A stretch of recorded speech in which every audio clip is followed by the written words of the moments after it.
Jeopardy champion was unfazed by tough trivia questions, but he lost his life after what's considered a routine surgery. And now his parents are suing. And 13 Chief Investigator Darcy Spears now tells us the lawsuit claims that one key oversight by doctors killed Braden Smith.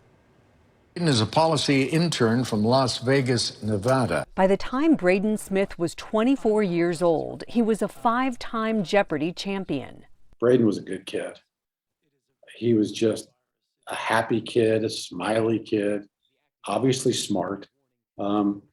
He was going to be something special. Braden was one of the last contestants to appear with host Alex Trebek before Trebek's passing. Last February, shortly after his final appearance on the popular quiz show, Braden unexpectedly died 3 weeks after having colon removal surgery. This surgery happens every day in hospitals across the country, every day.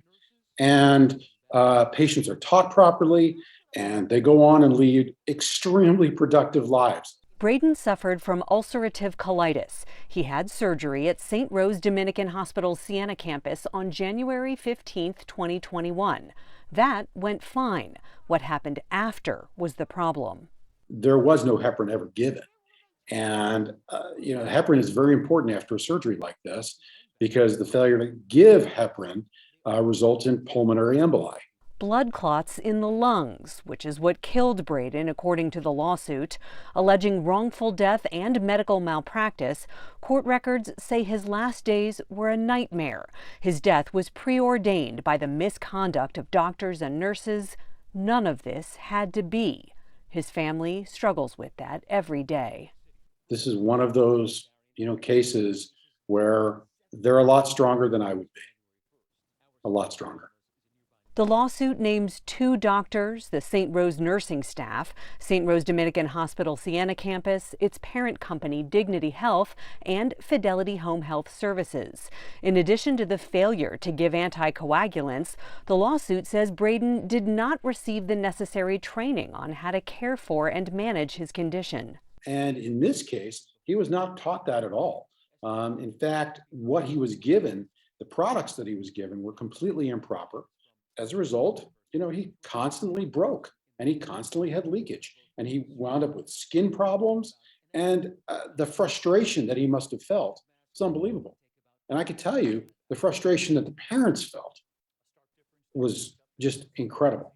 In the lawsuit, a medical expert who's a colon and rectal surgeon in California says Braden's treatment fell below the standard of care, writing, "This is a very sad case about a young man whose death was preventable." The failure to properly teach him and treat him with a new ostomy, to me, that is abuse and neglect.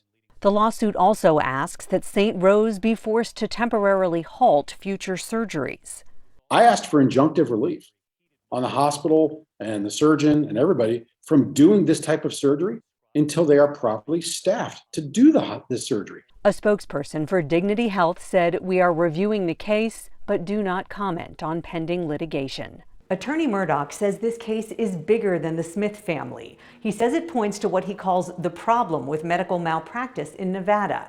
Due to monetary caps on non-economic damages, the penalty can only be up to $350,000. Darcy Spears, 13 Investigates.